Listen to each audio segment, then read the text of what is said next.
கிறிஸ்துவனுடைய ஆராயப்பட முடியாத, அளவிடப்பட முடியாத, புரிந்து கொள்ள முடியாத ஒரு ஐஸ்வர்யத்தை சொல்லுவதுதான் என்னது? சுவிசேஷம். ஆமென். அல்லேலூயா. அனைவரும் புரியாததால இன்னைக்கு குறைவுக்குள்ள தாழ்வுக்குள்ள இருக்கிறாங்க. கிறிஸ்துவனுடைய சுவிசேஷம் என்று சொன்னாலே என்னதான்? ஐஸ்வர்யம் தான். ஆமென். எல்லாவற்றிலும் ஏதோ ஒரு பணத்துல மட்டும் இல்ல, சமாதானத்திலே, ஆரோக்கியத்திலே, விசுவாசத்திலே, இரக்கத்திலே, நன்மையிலே, எல்லாவற்றிலும் என்னது? ஐஸ்வர்யம். ஆமென். ஆமென். நல்லா புரிந்து கொள்ளணும். அதைத்தான் சுவிசேஷமா அறிவிக்கிறதற்கு கர்த்தர் என்னை தெரிந்து கொண்டார்.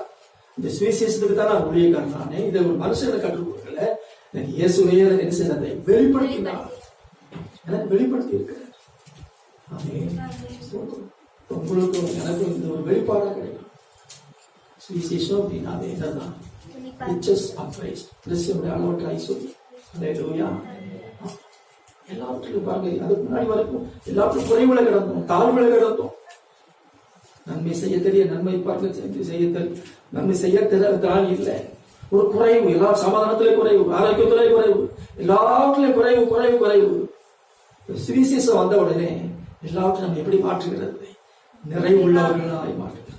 சமாதானத்திலே, சந்தோஷத்திலே, ஆரோக்கியத்திலே, கொடுப்பதிலே. ஆமென். இது நமக்கு ஒரு வெளிப்பாடாக கிடைக்கும். சோத்திரம் கண்பாடுகளே. ஆகவே இன்று காலையில் நம்ம தியானித்திருக்கிறோம், என் மீட்பர் உயிரோடு இருக்கிறார். இது யோபுக்கு கிடைத்த ஒரு வெளிப்படுத்தல். உங்களுக்கு எனக்கு கிடைக்கப்படட்டும். ஆமென். இந்த வார்த்தைகள் நம்முடைய இதயத்தில் பதிந்து விடும். அதான் சொல்றதுக்கு முன்னாடியே சொல்றான், எல்லாம் எழுதப்படணும், என்னைக்கும் அதை நினைச்சிருக்கணும். கருங்கல்லிலே உளிவெட்டாக, ஈய எழுத்தாக பதிந்தால் நலமாயிருக்கும். என்ன சொல்ல போற வார்த்தை அவ்வளவு முக்கியமான வார்த்தை. என் மீட்பர் உயிரோடு இருக்கிறார். ஆமென்.